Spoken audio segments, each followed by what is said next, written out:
உச்சிவையில் சாயும் நேரம் உதட்டோரம் ஈரம் ஏறும்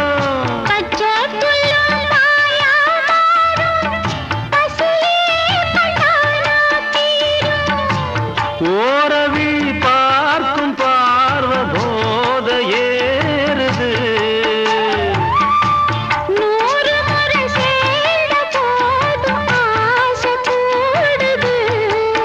பொழுதாச்சு